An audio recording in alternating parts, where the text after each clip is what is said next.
കർത്താവിനാൽ അനുഗ്രഹീതരെ, പരിശുദ്ധമായ വലിയ നോമ്പിലെ 27-ാം ദിവസമായ ഇന്ന് നമ്മൾ ചിന്തിക്കുന്ന വേദഭാഗം വിശുദ്ധ ലൂക്കോസ് എവൻഗേലിസ്ത എഴുതിയ സുവിശേഷം 16-ാം അധ്യായം 19 മുതൽ 31 വരെയുള്ള വാക്യങ്ങളാണ്. നമ്മൾ കുഞ്ഞുനാൾ മുതലേ കേട്ടിട്ടുള്ളതും അനേക ധ്യാനചിന്തകളും ആഴത്തിലുള്ള ദൈവശാസ്ത്രവുമൊക്കെ അടങ്ങിയ ഒരു വേദഭാഗമാണ് ധനവാന്റെയും ലാസറിൻ്റെയും ഉപമ. ഈ ഉപമയിൽ യേശു തമ്പുരാൻ വരച്ചു കാട്ടുന്ന മനോഹരമായ ഒരു ചിത്രമുണ്ട്.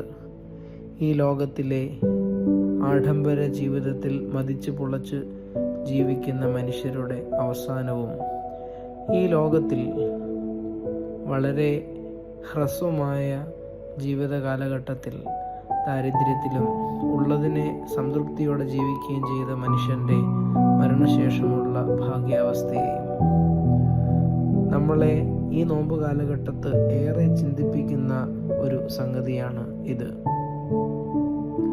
അബ്രഹാമിൻ്റെ മടിയിലേക്ക് ദൂതന്മാർ എടുത്തുകൊണ്ടുപോകുന്ന ലാസറിൻ്റെ അനുഭവം, അബ്രഹാമി മടിയിൽ വിശ്രമിക്കുവാൻ നമ്മുടെ വേദശാസ്ത്രവും ക്രിസ്തു പഠിപ്പിക്കുന്ന ഉപദേശങ്ങളുമൊക്കെ അപ്രകാരം ഉള്ളതാണ്.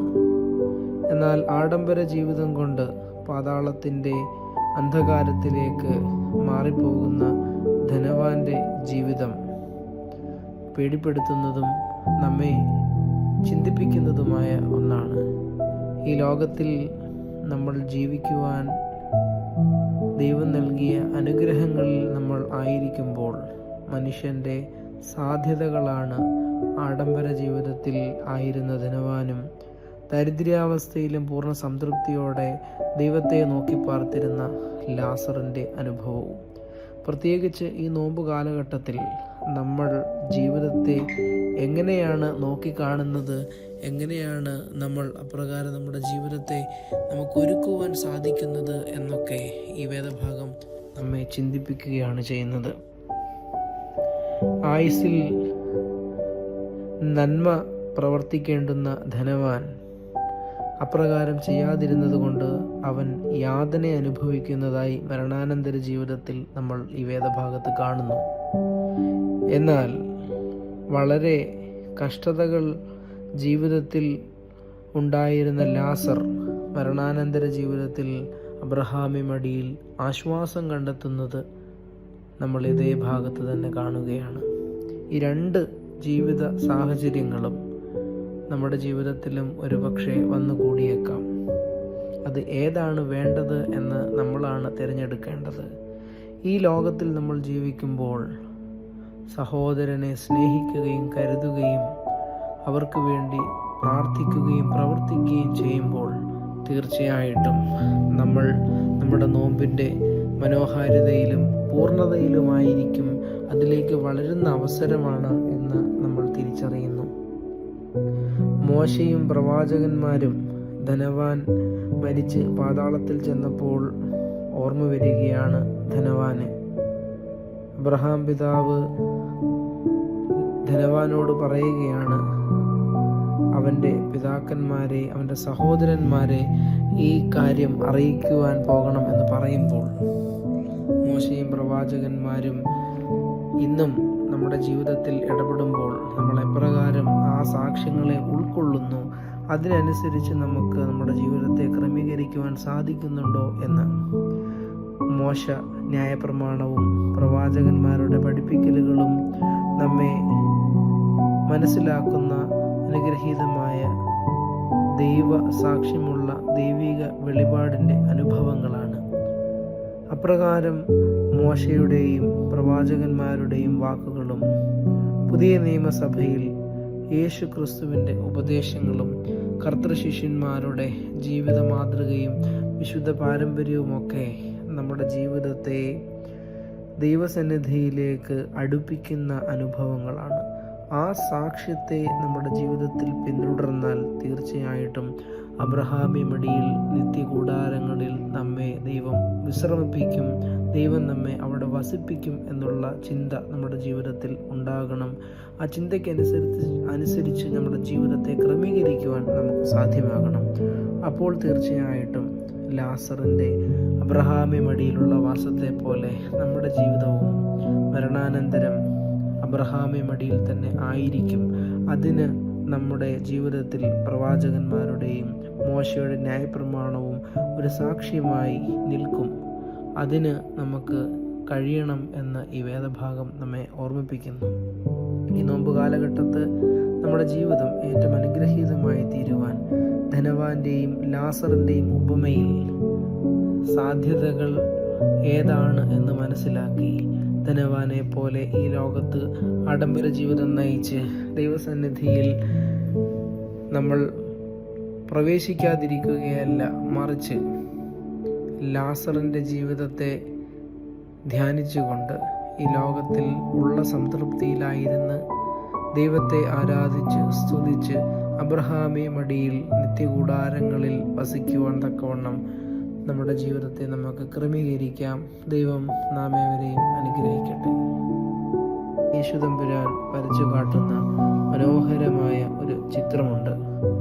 ഈ ലോകത്തിലെ ആഡംബര ജീവിതത്തിൽ മതിച്ചു പൊളച്ച് ജീവിക്കുന്ന മനുഷ്യരുടെ അവസാനവും ഈ ലോകത്തിൽ വളരെ ഹ്രസ്വമായ ജീവിത കാലഘട്ടത്തിൽ ദാരിദ്ര്യത്തിലും ഉള്ളതിനെ സംതൃപ്തിയോടെ ജീവിക്കുകയും ചെയ്ത മനുഷ്യൻ്റെ മരണശേഷമുള്ള ഭാഗ്യാവസ്ഥയെയും നമ്മളെ ഈ നോമ്പ് കാലഘട്ടത്ത് ഏറെ ചിന്തിപ്പിക്കുന്ന ഒരു സംഗതിയാണ് ഇത്. അബ്രഹാമിൻ്റെ മടിയിലേക്ക് ദൂതന്മാർ എടുത്തുകൊണ്ടുപോകുന്ന ലാസറിൻ്റെ അനുഭവം, അബ്രഹാമി മടിയിൽ വിശ്രമിക്കുവാൻ നമ്മുടെ വേദശാസ്ത്രവും ക്രിസ്തു പഠിപ്പിക്കുന്ന ഉപദേശങ്ങളുമൊക്കെ അപ്രകാരം ഉള്ളതാണ്. എന്നാൽ ആഡംബര ജീവിതം കൊണ്ട് പാതാളത്തിൻ്റെ അന്ധകാരത്തിലേക്ക് മാറിപ്പോകുന്ന ധനവാന്റെ ജീവിതം പേടിപ്പെടുത്തുന്നതും നമ്മെ ചിന്തിപ്പിക്കുന്നതുമായ ഒന്നാണ്.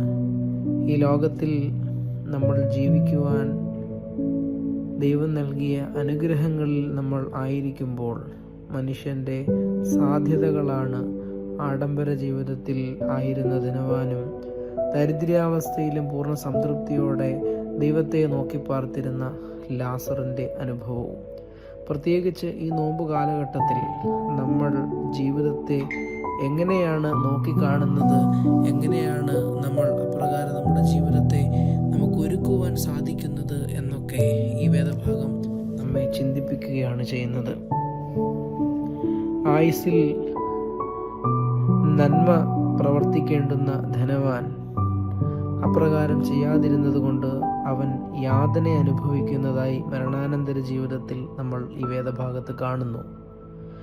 എന്നാൽ വളരെ കഷ്ടതകൾ ജീവിതത്തിൽ ഉണ്ടായിരുന്ന ലാസർ മരണാനന്തര ജീവിതത്തിൽ അബ്രഹാമി മടിയിൽ ആശ്വാസം കണ്ടെത്തുന്നത് നമ്മൾ ഇതേ ഭാഗത്ത് തന്നെ കാണുകയാണ്. ഈ രണ്ട് ജീവിത സാഹചര്യങ്ങളും നമ്മുടെ ജീവിതത്തിലും ഒരുപക്ഷെ വന്നു കൂടിയേക്കാം. അത് ഏതാണ് വേണ്ടത് എന്ന് നമ്മളാണ് തിരഞ്ഞെടുക്കേണ്ടത്.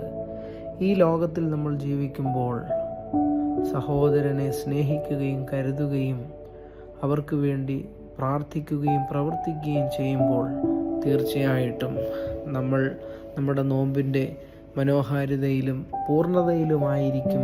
അതിലേക്ക് വളരുന്ന അവസരമാണ് എന്ന് നമ്മൾ തിരിച്ചറിയുന്നു.